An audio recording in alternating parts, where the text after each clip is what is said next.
Hello, welcome and thank you for joining us for today's webinar, Staying Productive in This Non-Normal Time, featuring Alumnus Peter Shankman.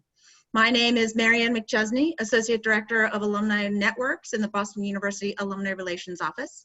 And today's webinar is presented by the Boston University Alumni Association.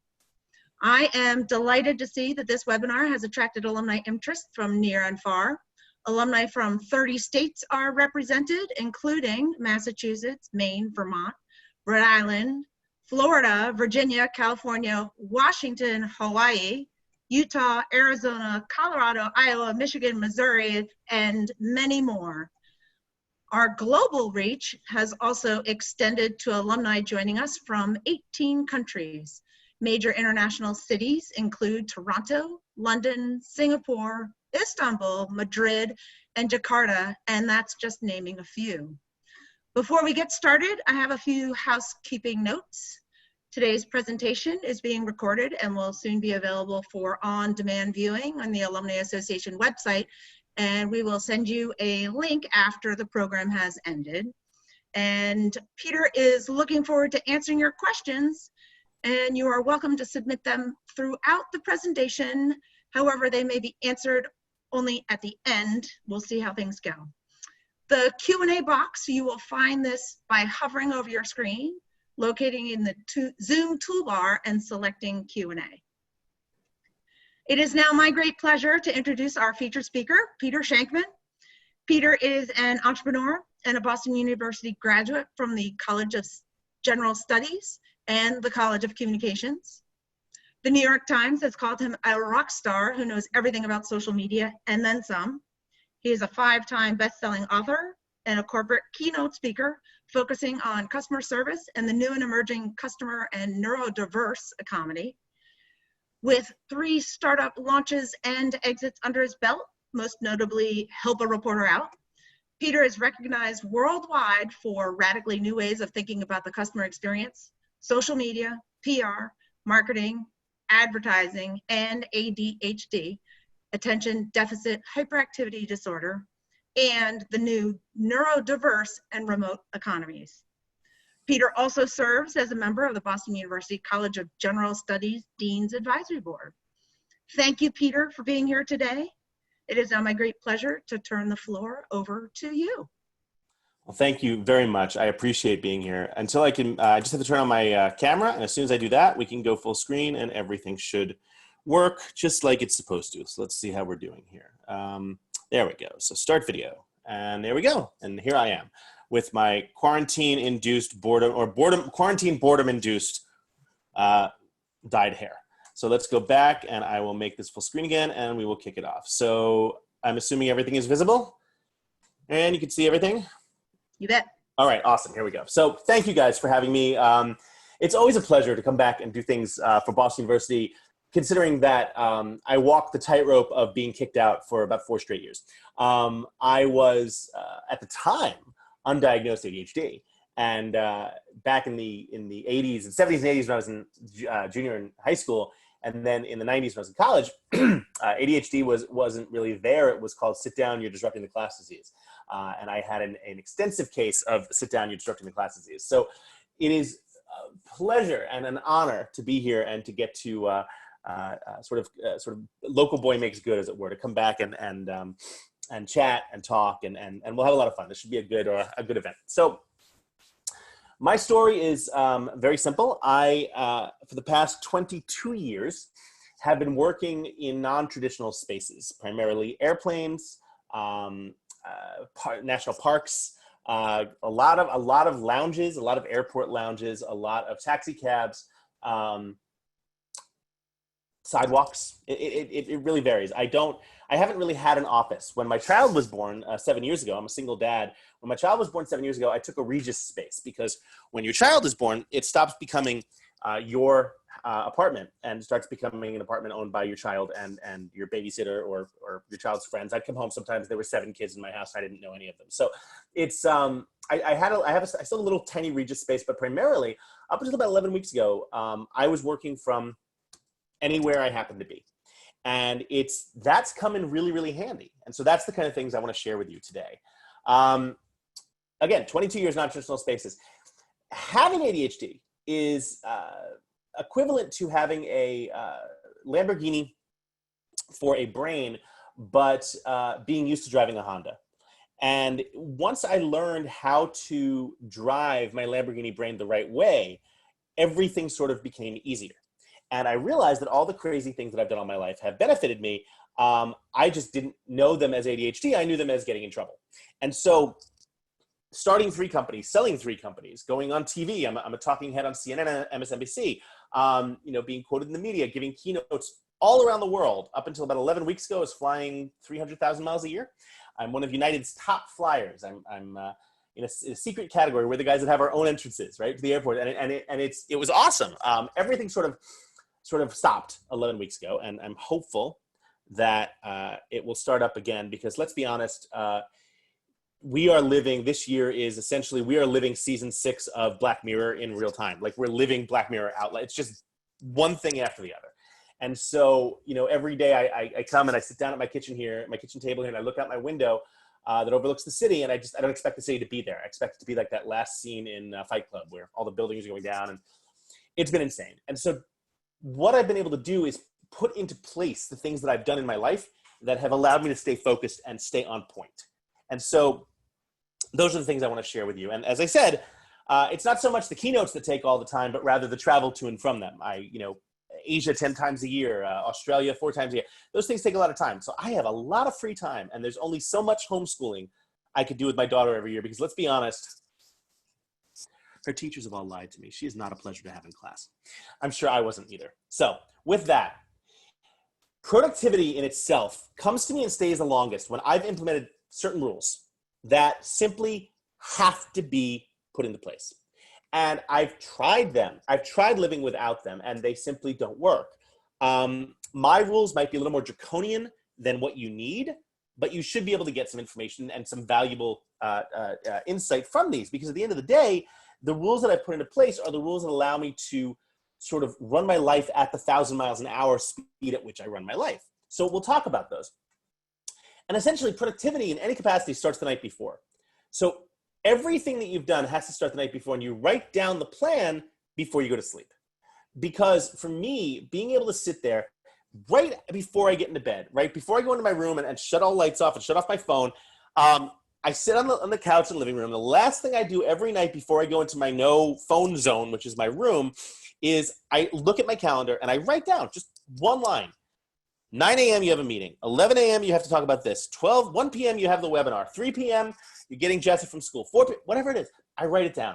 And there's something about the physical act of writing something on paper, not dictating it or not writing it on paper in a pad that I keep on the side of my bed, that allows me to visualize not only what I'm going to do, but how I'm going to succeed at it.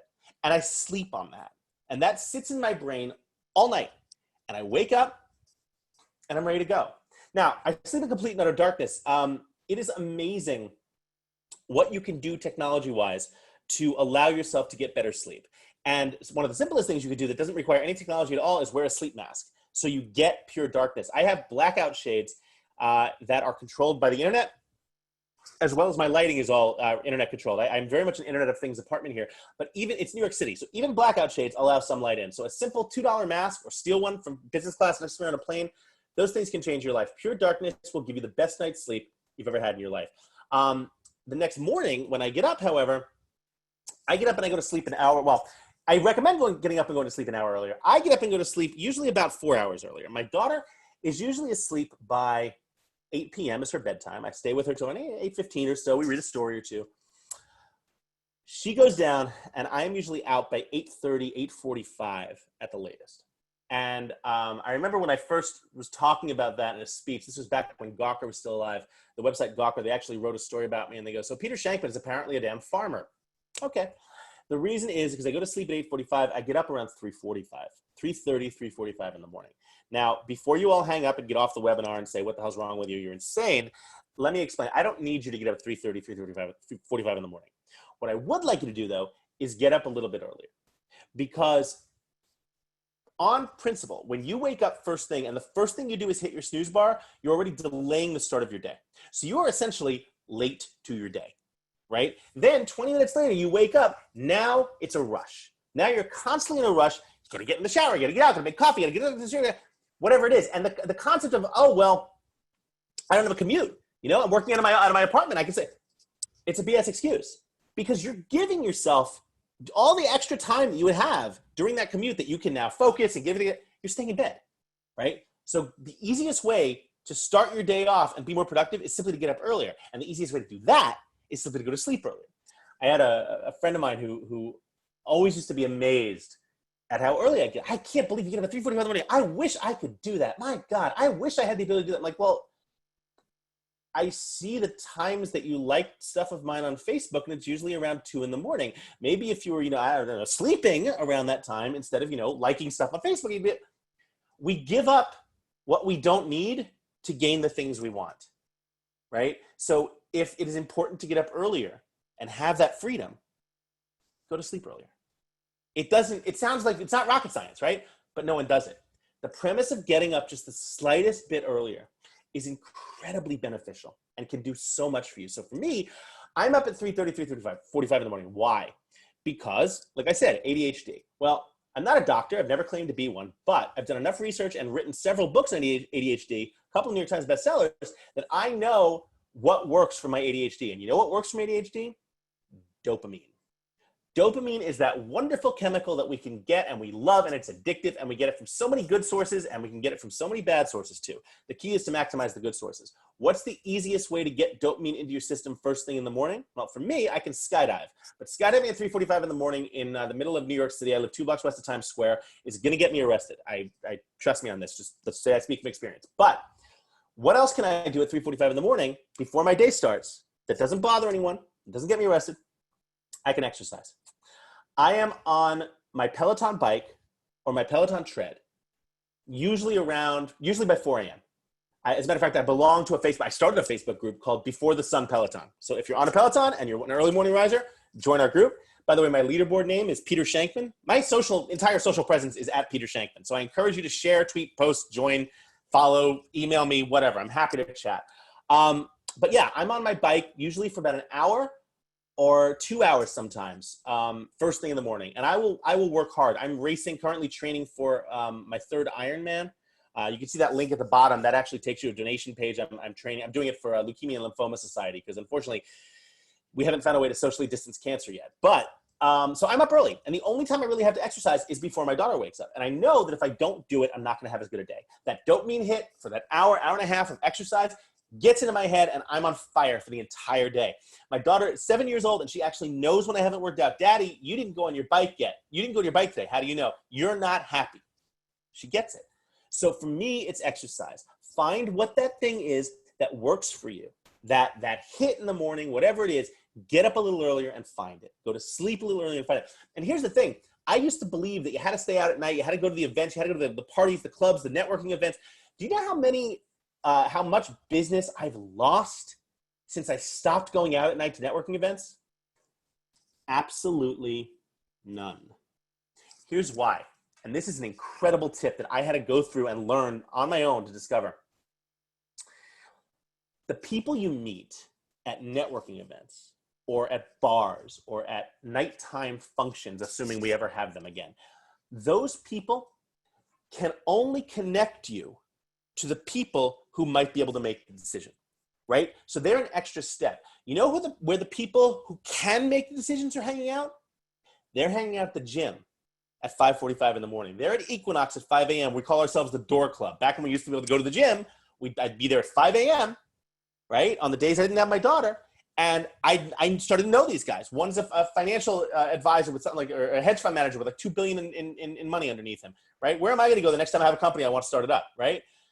Those people are up super early. I'm not saying you have to be a morning person if you're not. Don't fight your human nature. But if it works for you, and if the only reason you're not doing it is you're staying asleep, get up earlier. It will radically change your life. Then finally, automate everything you can. My shades start coming up at 3:30 in the morning, and my lights in my bedroom start going on automatically at 3:45 or at 3:30 in the morning. So by 3:45, my room is full of sunlight, like artificial sunlight, until the sun comes up. I'm up. I haven't used an alarm in like a year and a half, right? So that you face your day, you get that workout in. I'm by 6:30, quarter to 7 in the morning, I'm off the bike, I'm showered, I'm in my kitchen, I'm having a cup of coffee, I'm chilling out, petting the cat, whatever. I don't have to worry. And then my daughter wakes up and my day can begin. But I'm more chill. So I cannot, the simple act of going to bed and getting up an hour earlier will radically change your life. And again, get that dopamine hit. The thing about dopamine is it doesn't fade, right? Caffeine fades. Sugar is like the worst fade in the world, right? Oh, I need that donut. Sugar will wake me up. 20 minutes later, you've crashed and you're an asshole to everyone, right? So dopamine doesn't fade. Once it gets in your brain, it stays there, right? It's there for several hours, if not the entire day. In my spare time, I'm a licensed skydiver, right? I jump up at the upstate New York place called the Ranch. I go there as soon as when it's open. I go there usually once, twice a week during the summer.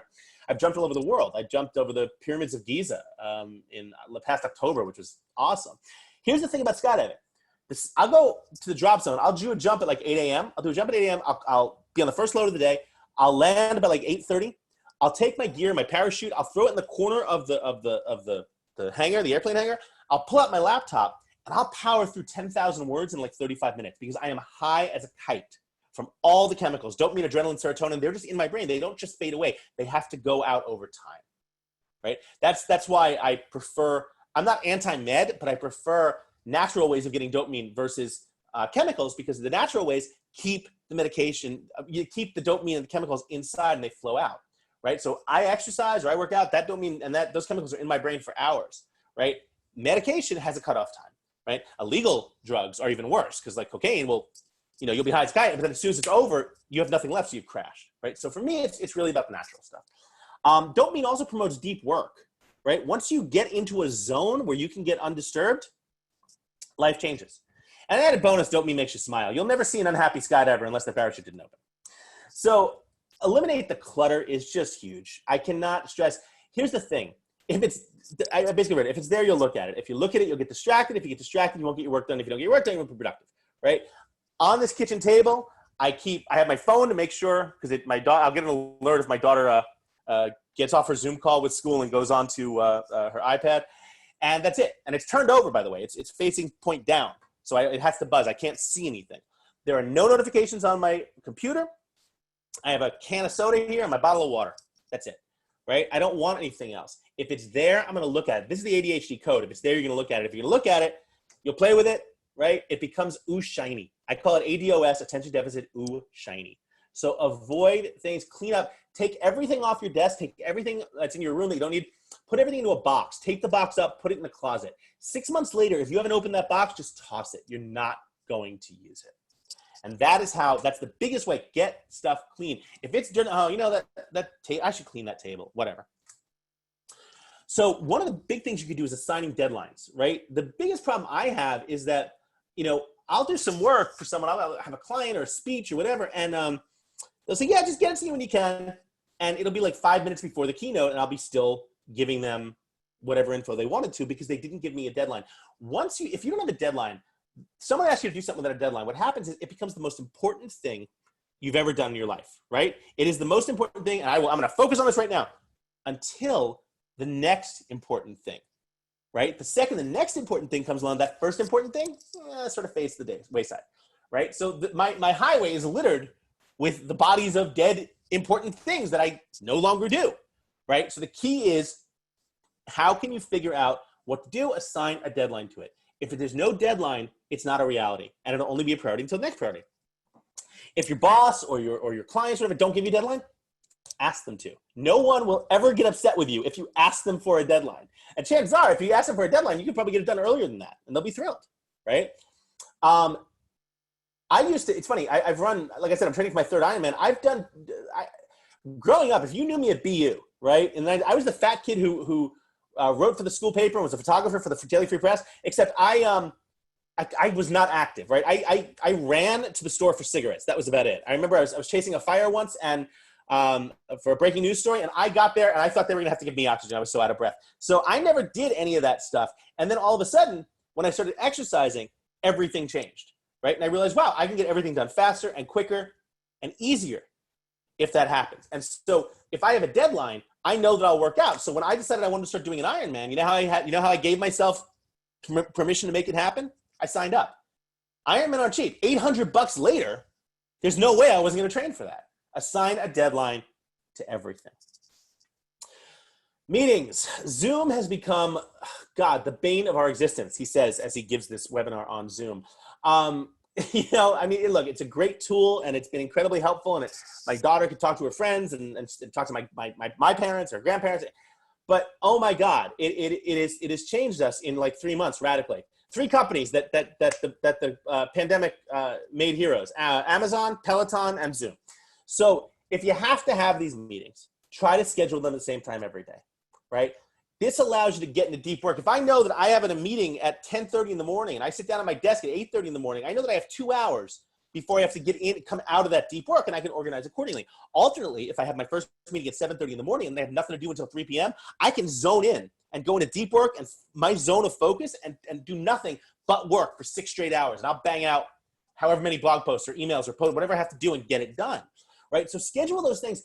And also, I used to call them walking meetings. I'm a big believer in the Aaron Sorkin philosophy, which is walk and talk, never stop walking, right? Not only is it a great way to keep dopamine flowing, but hey, maybe you'll drop some weight, right? Maybe I'll drop some weight. I'd love to drop some weight. Point being is that keep the meetings the first thing in the morning or last thing in the afternoon so that middle of your day is entirely free. Back before the world imploded, I never took meetings in the middle of the day. If you wanted to meet with me, you had to meet with me at 6 in the morning for a run or a coffee or something like that. Nothing after 7 a.m. It did 2 things. Number 1, it kept my day free so I could work straight. But number 2, it was Darwinistic. It eliminated all the people who didn't want to get up that early to meet with me. Chances are, if they didn't want to get that early to meet with me, they weren't worth working with in the first place, right? So Darwin, awesome. Stand up for the entire meeting. If you can't do that, yes, I'm sitting on Zoom because I've yet to find a way to be able to walk, because I know if I did this, I'd be walking on my treadmill. So I want to start trying that. I'm waiting actually for a little piece that I ordered that I could put on the Peloton treadmill that will allow me to walk while the laptop is suspended. Whatever, not important. Stand up for the entirety of the meeting if you can. It will tremendously help you and give you a lot more dopamine and focus. Plus, once you realize you're standing, you'll be like, hey, we're starting to get tired. You'll end the meeting quicker. You won't waste as much time. Joint accountability is key. We're all in the same situation. A lot of us for the first time are experiencing working from home, not as much as it happened if it's like happened in the 70s or whatever, 80s, but for the first time, a lot of us are working from home and we're like, wow, I can sit on the couch. I don't have to do much. You do. And you got to find a friend who you can check in with multiple times a day. My assistant, Megan, who has been working out of her home in Massachusetts for several years, she and I just keep a window open, right? We just literally keep a chat window open all day. And when we need something, she's the only person who I keep a chat window open with because she understands how I work. And she will check in. She will drop me a text or a note, every couple hours. Hey, did you get that thing done? How you doing? What are you working on? Are you working on something or are you watching King of the Hill? Right? She'll make sure to get whatever she needs to get done. And by doing that, she allows me to focus and I allow myself, because I can't BS her, right? She's going to ask me for it. And if I don't have it, I'm in trouble. I don't know if anyone else has employees who get them in trouble as opposed to, me being the boss, but whatever. So you want to be able to do that. You want to be able to make sure that you have this accountability. And it could be as much as a group. I run a mastermind group called Shankminds. Right? And I think I charge $89 a month and I have about 100 people in it. And we're just an accountability group. And we keep each other on task and we help each other brainstorm and we keep each other focused. Find that. I'm not saying you have to go to mine, but find a group that works for you somehow and make sure that you're doing something that keeps you in line and keeps you focused so you don't veer off that path. Again, nothing you wouldn't have in the office, right? And this goes back to a point that I want to talk about the elimination of choice. So, when you're ADHD, one of the biggest problems is having too many choices, right? And so part of those life rules, like the exercise and eating healthy and things like that, another life rule I have is to eliminate choice whenever I can. And the same thing here, right? I don't have a TV in front of me in the bedroom, or here in the kitchen, so I'm not going to watch anything on TV, right? I'm not going to just say, oh, I'll turn on whatever, and I won't let myself work from the bedroom or the couch. As a matter of fact, the only time I allow myself to binge watch anything on Netflix or Hulu is when I'm on the bike or on the treadmill. So I'm currently watching Better Call Saul on the bike, and McMillions. 000 on the treadmill. It keeps me going because if I allowed myself to watch that on the couch, that's it. That's all I do. I would watch Netflix would send me a note that says you're done. You've finished Netflix. So the key is to make sure that you assign yourself those rules. Same thing with my clothing. I have 2 sides to my closet. Now technically only 1 side because I don't go out anymore. But the 2 sides say they're labeled office/travel and TV/speaking/TV. So my office / travel, a t-shirt and jeans. My speaking / TV are button-down shirt, jacket, and jeans. That's it, right? My vests, my sweaters, all that stuff, those are in my daughter's closet. Because if I had to go into my bedroom every day, oh, what should I wear? I remember that sweater. Laura gave me that sweater. I wonder how she's doing. I should look her up.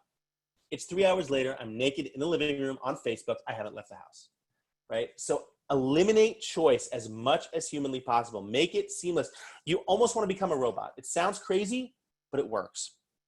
And last thing to think of, I hate everyone who's been saying, oh, once America goes back to work. Let me tell you something. America's been working, right? I've been working really, really hard over these past 11 weeks. I'm just not doing it in an office. And I hate the fact that everyone thinks we've been on vacation for 11 weeks. It's been nothing like that. So you're not on vacation. You are working, and you have to treat your brain as such. Your brain has to understand it's time to work. This is not somewhere you can just chill. And that's how it's going to be, because let's face it, for those I saw everyone who signed up for this, a lot of guys who are graduating this year. By the way, congratulations. I'm sorry you didn't have a walk, but I guarantee you I didn't have a walk either. I was too busy photographing my graduation for the Daily Free Press and the yearbook.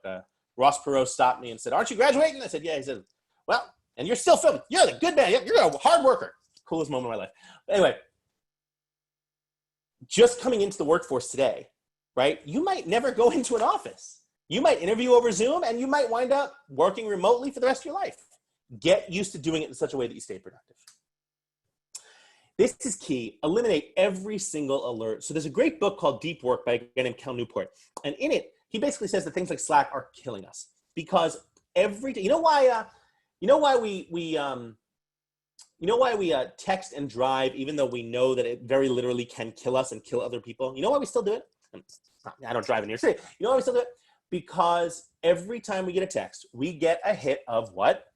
Dopamine. Every time we receive a text, receive an email, get a ding, we receive dopamine. And the interesting thing is we receive that dopamine even if the ding is bad news, right? So we get a CNN alert, or as I call them, what now alert, but it's still a hit of dopamine. Ooh, we get to look at something shiny. Shut off the alerts. Shut off your phone when you go to sleep. Don't just silence it. Shut it off. Your alarm still works if your phone is off. Your alarm will turn on your phone. Double check that. I'm pretty sure your alarm, at least it will on mine. Don't allow yourself to get distracted. Eliminate the dings, eliminate the pop-ups, eliminate the banners, eliminate the alerts, eliminate everything. Allow yourself 10 minutes an hour to look at everything, or 5 minutes if you want to. Other than that, don't use it. I think I talk about the 45-10-5 rule coming up. You have to, every time you get a Slack, or you get a notification, you're effectively taking 24 minutes off your productivity, because it takes you 24 minutes to get back into that level of deep work where you're focusing at your best. Don't do it. Turn off the notifications. Yeah, use the 45-10-5 method. 45 minutes of hard work, 10 minutes of checking your email, answering calls, whatever you do, 5 minutes to go pee, get some water. Drink a lot of water. If you can get your company to pay for it, get a better chair. I'm doing some work with Room and Board. They make phenomenal chairs. They sent me one. It's awesome. This, more than ever, is a time to listen to your body. Your body is going to tell you exactly what you need and how you need it and why you need it, right? Keep a 1 gallon bottle of water on your desk if you can. I refill this from the tap. Drink as much as you can, all right? It is very, very hard to overhydrate. It's doable, so be careful, but it's very, very hard to do it. And the single best thing you can do for your focus to get everything else working well is to stay hydrated, right? So drink water. The thing about being in deep work is when you're sitting there and you're working, you forget about everything on the outside, including drinking water. So keep that bottle on your desk and make that the only thing on your desk. That will allow you to focus. My last book about ADHD, called Faster Than Normal, which is probably my favorite of all 5 that I've written, was published by Palgrave. That one's published by Random House. It became a bestseller. I wrote the entire book on 3 nonstop flights, Tokyo, Singapore, and Hong Kong. 3 round trips. I wrote the entire book. And that was it. Because I had 14 hours on a flight minimum each way. All I did was write. Easiest thing in the world. So get that better chair or desk or lamp, and then don't ignore your body. Different routines that we're in now can stress the body. So again, go back to that premise of exercising in the morning and staying healthy. Take a multivitamin. Eat a damn vegetable every once in a while. Right? Vegetables are your friend. Ketchup is not a vegetable. Again, shankman.com/Ironman. I ran through this fast. I talk fast about everything. But then this is me. I'm at shankminds.com is the accountability site. Fastandnormal.com is the site of ADHD. If there are parents listening to this and your kids have ADHD and you're afraid that they're broken, listen to me when I say that they are not. They are gifted and they're going to change the world. Neurodiversity, it is estimated that 25% of the workforce in the next 10 years is going to be neurodiverse. That's ADD, ADHD, autism, anywhere on the spectrum, executive function disorder, touch, color, dyslexia, you name it. Those children are gifted and those children are going to change the world. They are not broken. I thought I was broken my entire life until I finally learned what I had. I'm not. Now I'm incredibly productive. So again, didn't mean to be as fast as I am, but that's what happens when you have ADHD. You really talk fast. So on the plus side, we have at least 7 questions. So I'm going to stop sharing my screen. And that way we can go to said questions. So stay with me and let's find them. And I have this strange feeling that I'm going to be, I am not Peter Noon's doppelganger. God, I've heard that countless times. I have this strange feeling that I'm going to be shot by our co-host here for going faster. But let's go to some of these questions. So how do you prioritize your tasks the night before when you write them down on the list? Well, I usually don't prioritize in terms of what needs to get done. I focus on time. That's a question from Alexander von Ari. I prioritize by time. I know that if something I have to do, because usually my stuff is like meetings or writing. So I know like if I have a meeting at 7:30 in the morning or 7 a.m. or a phone meeting or whatever, I'll take it. And then when I'm done, I know that I have 3 hours. Okay, I have to write 4 blog posts or do this, write between 7 a.m. and 11 a.m., right? So, but the simple act of writing it down and visualizing it lets you know what kind of priority you have. Freddie, I don't believe I'm related to Rabbi Jacob Shankman, although many people have asked me that, strange things. Not a question, but a comment. As a biologist, 100% agree with the workout exercise observations. Endorphins are wonderful molecules, aren't they? They're like, and it was the funniest thing because when I was growing up as a kid and I'd get in trouble in school for talking out, which was any day that ended in Y, what amazed me is that this blew my mind. I realized as I get older that I would get in trouble like every day for talking out of turn, making a joke, cracking people up, right? And I get sent to the principal's office. And what I realized is the reason I was doing it, and if your kids are doing this is why they're doing it. I was actually interested in the stuff. I wanted to learn. I always wanted to learn. I wanted to learn in school. I wanted to learn in college. But I had no dopamine. I had no ability to focus. What I didn't realize at the time was when I cracked people up and made them laugh, you know what wound up happening? I got dopamine. So I was getting in trouble for, in a roundabout way, actually wanting to focus and learn the lessons in front of me. So when I learned that, that was like that was mind-blowing. Erica says alarms still do work in airplane mode, but it's better to have another device that is your alarm. Agreed. I like that. I also like the concept for me about shutting off my phone. The reason I shut off my phone and use it as an alarm is because I don't put it in airplane mode. I physically shut it off. Because if I have to get up and go to the bathroom at 1 in the morning and I come back to bed, if it's in airplane mode, it would be way too easy to turn off the airplane mode and just look at what's going on. But if I have to turn on the iPhone, that's like a minute and a half. And I'm not going to waste that time, so I just go back to bed. So for me, it's easier to just turn it off. But yeah, it is good to get an actual physical alarm. They still do sell them on Amazon. Anonymous attendee says he missed the 45-10-5 rule. Every hour, if you need to check in with your boss, if you need to do whatever, 45 minutes of solid, uninterrupted work with everything shut off, 10 minutes to answer emails, check in with your boss, do whatever you need to do for work, 5 minutes to go pee, get some water, whatever it is. Hope that answers it. Hi, Dean McKnight. Great to see you. Thank you so much. I'm so glad you enjoyed it. Just the fact that I get to sit here 30 years after I graduated, or 26 years after I graduated, and get thanked by the dean of the school that I almost failed out of, it just makes me so happy. You have no idea. Is it better to sleep alone in complete darkness, shaded clothes, or to keep the shades open? Well, like I said, I have my shades go up automatically, but if I had to make a choice, I would prefer complete darkness. I mean, it depends on where you live. If you live in the middle of the forest or something, or in the middle of a rural area where the only light is really the moon and the stars, you could probably get away with that. I live 2 blocks west of Times Square. It's daylight here 24 hours a day. So for me, it's much, much easier to shut off my my shades completely, just shut everything down so I get as little light coming in as possible. But again, they do start coming up at like 3:30. I use Hunter Douglas makes shades that are internet connected, and everything runs through Alexa, and everything everything runs through that as well. Do I play a musical instrument? I played piano and trombone growing up, but I actually have 22 years of classical vocal training under my belt. I went to high school of performing arts, if you can believe it, in New York City, the Fame School. Coming up on the 40 years this year since the movie Fame came out. But yeah, I do play a musical, and I am very musical. Thank you for asking that. How long did it take you to establish this morning routine? Kayla, I'm still establishing it. You know, I'm not perfect. And, you know, I screw up sometimes. I oversleep sometimes. Not often. Very rarely do I oversleep. I never oversleep in terms of like not waking up when I'm supposed to. But sometimes I'll wake up and I'll just say, screw it, and go back to bed. No one's perfect. And don't beat yourself up for that. No question about it. Noelia Valero asked, Peter, it's a tough time in the world right now. How can one stay not just productive, but motivated and positive in the current social climate? That's a wonderful question, Noelia. Thank you so much for asking it. Yeah, it does suck out there. Like I said in the very beginning, we are living season 6 of Black Mirror in real time, and it's amazing. What I've learned to do, number one, shut off the goddamn news. Every time I call my parents, I hear CNN or New York One blasting in the background. I'm like, and they're like, oh, everything's terrible because you're watching the news. So shut off the news, shut off Twitter.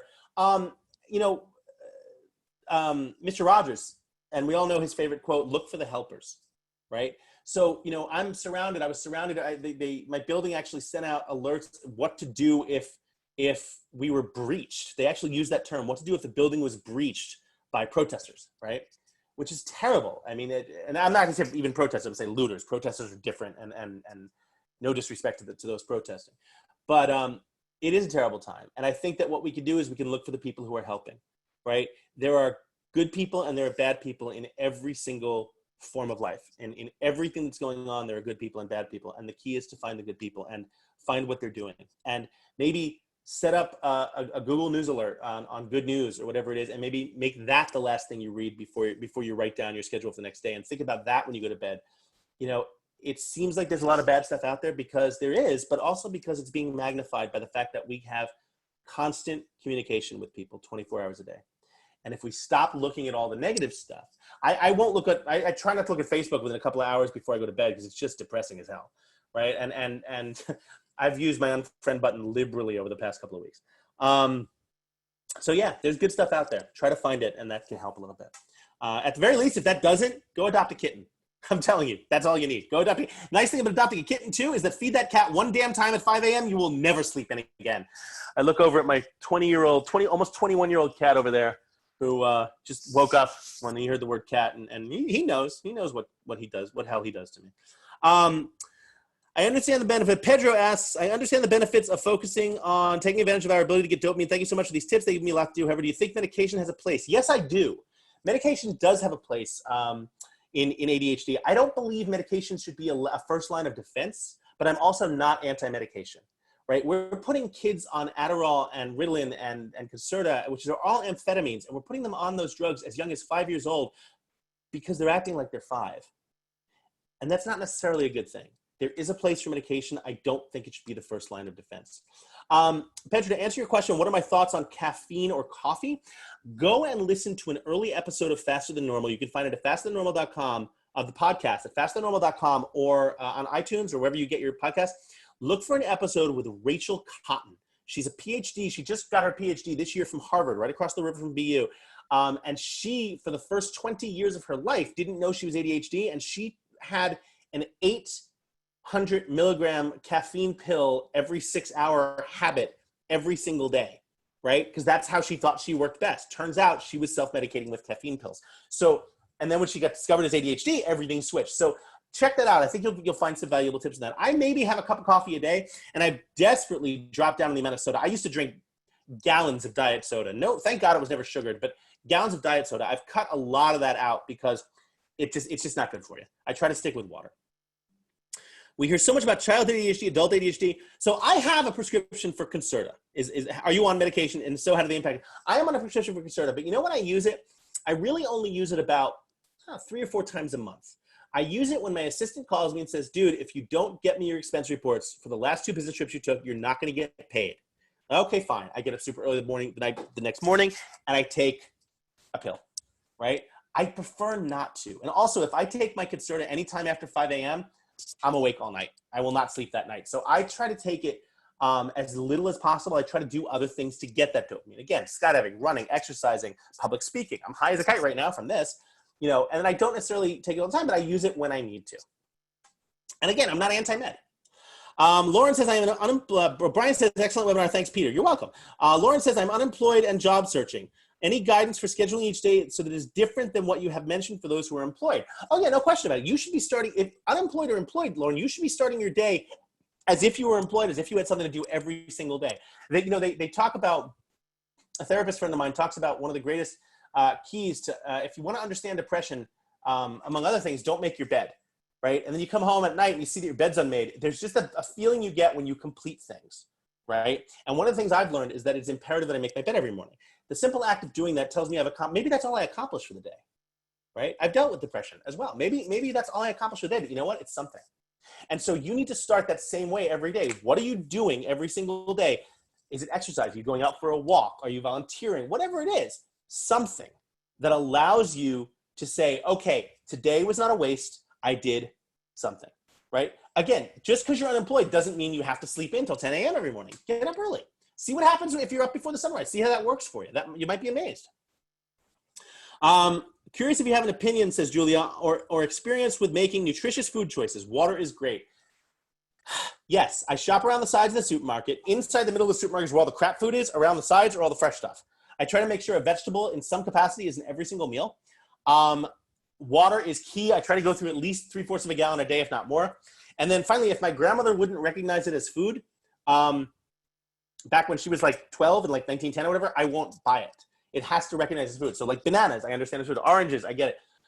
The 3 things I can't live without in my life are my Foodie Ninja, which allows me to make everything from sausages to steak to whatever. It's like part pressure cooker, part air fryer, much, much healthier. My George Foreman grill, which is easy for burgers.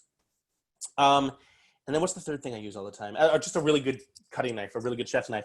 I deleted the Seamless app off my phone, the Grubhub app off my phone. That helped a lot. Also, the thing about ADHD and about productivity is that so you ever have people that go to like, they had a long day at work and so they order a pizza, right? They come home and they order a pizza, right? And they have 2 slices of that pizza because they don't want to cook. They have 2 slices of the pizza for dinner and they put the rest of the pizza away in the fridge for like tomorrow and they call that leftover pizza.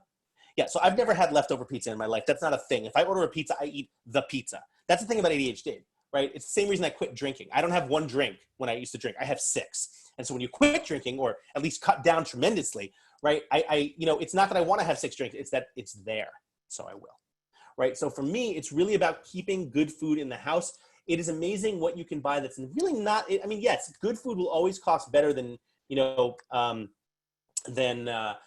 crap that you get, or that you can order online or whatever. But it's worth it, right? So for me, I always have chicken breasts in the house. I live in a chicken genocide world. I keep at any given time, I have like 30 frozen chicken breasts in the house, and I can dump 10 of them in a pot or 10 of them in my slow cooker or whatever for like 8 hours, and I have food for the week, right? Throw in a can of root beer and a pork loin or something like that. I'm a huge believer in meat, in chicken, in fish, natural foods, right? And so far, I try to avoid not grains, I try to avoid carbs, right? So I try to avoid breads and things like that. And you'll find your brain get a lot stronger if you're doing that as well. If I eat like crap, I feel like crap. Anonymous attendee says you can subscribe to CNN's The Good Stuff, which gives you a whole newsletter of all the positive things going on in the world once a week. That's awesome. Thank you. I'm going to do that. You think I'd know that, being a contributor to CNN. Lisa D'Angelo, do you schedule a specific time to watch news and connect with others? I check the news first thing in the morning. I check Twitter first thing in the morning, which is just a cesspool, but it is what it is. I check Facebook. I mean, I do. And I schedule times over the course of the day, a few minutes here, a few minutes there. But for me, it's really, if I look at it, I'm going to get sucked into it and go down the rabbit hole. Surprisingly, there are certain aspects of social media that I actually enjoy. I'm a huge Words with Friends player. I'm a huge Pokemon Go player, right? I know, like 2016 is calling and they want their game back. But you know what? 2016, the summer of 2016, when everyone was outside playing Pokemon and no one hated each other, that was like the best year ever. It was like the best summer of our lives, right? What I wouldn't give to be able to go back to that. So have something on your phone that makes you happy, right? And don't be afraid to look at it within reason, at times that work for you. Not in the middle of your day, but at times that work for you. What are your thoughts regarding taking short cat naps? If they work for you, do it. I know people that do. Occasionally I will. If you're taking naps because you're tired a lot, get checked for sleep apnea. Again, not a doctor, but I got checked for sleep apnea. Let me tell you something. Getting a CPAP mask changed my freaking life. I wound up, I was stopping breathing 79 times an hour. Okay, the fact that I'm not dead or have brain damage is a miracle. 79 times an hour. I got a CPAP mask. Holy crap, I sleep amazing now. So if you're taking a lot of naps, if you have to, because you're tired all the time, check into that. You might be sleeping for crap. And I think those are all the questions we have. So I am more than happy to take any more. I'm also happy to reach out. peter@shankman.com is my email. Like I said, at Peter Shankman on all the socials. Shankman.com is my website. Shankman.com/Ironman if you feel like giving a few bucks for cancer. I am happy to answer anything else I can answer. Please feel free to reach out. And I just want to thank BU for giving me this opportunity. I really hope it was useful and helpful to you guys. Wonderful, Peter. I really appreciate your time. For some reason, my camera is not starting, so I'll just have to speak with you taking the floor. I want to thank you very much for your talk. It was excellent. You provided some great insights to manage time and organize our days and take control of what we want to accomplish each day. I want to thank our attendees for taking the time to be with us today. They asked some fantastic questions. A couple more actually just came in. Do you want me to answer them? Sure. Okay. We've got some time. Got two more. Well, first of all, Stephanie Fuhrer wants to know if the slides from this presentation are available. She'd love to share with her son. I was getting to that. Yes, absolutely. Okay, they will be. And then Andrew asked, when do I find time to develop myself? So if it's not on the bike or on the treadmill, I do try to read. I do try to take an hour out of my day. I could read before I go to sleep because that's actually not a screen. I read an actual book. And I'm always trying to learn. On planes, I subscribe to magazines, actual print magazines. I keep them in my backpack, and when I go on a plane and I'm not writing, I'll take a couple of hours, like before we land, like after I'm done writing, and just read, right? I have them there, and I'll leave them on, I'll rip off my address label, leave them on the plane for the next person to read. Of course, this assumes that we ever get to travel again. That's it. Well, I think there are a number of us who are listening in today who hope that we have an opportunity to travel soon too. Amen. You had a lot of fantastic, helpful tips that you shared. I want to continue my thanks to the many donors out there who support the good work and valuable programs at the university that make this institution a rich environment for our students, our faculty, our alumni, and our friends. And as I mentioned at the beginning, and as I just answered that question, all attendees will receive a follow-up message to the program, which will include the recording of today's program. And we'll also give you a link to upcoming programs. We hope you enjoyed today's program and look forward to having you join us again in the future. The calendar for alumni is bu.edu/alumni. Check it out because we add things all the time. Peter, do you have any other closing remarks? I just want to thank everyone for sticking around and listening. I am always appreciative. Again, I was serious. Please reach out. I answer all my own email, peter@shankman.com. I'm always happy to keep the conversation, especially with fellow BU alum. BU won't lie, saved my life. I was a little confused going into school as to who I was and what I was supposed to be doing, and especially CBS and COM to an extent as well, really helped me out. And I will always be grateful for that, and I will always do my best to get back to school as much as I can. Well, Boston University really appreciates your giving back, especially in a way like today. Thank you, thank all, take care, and enjoy the rest of your day. Bye.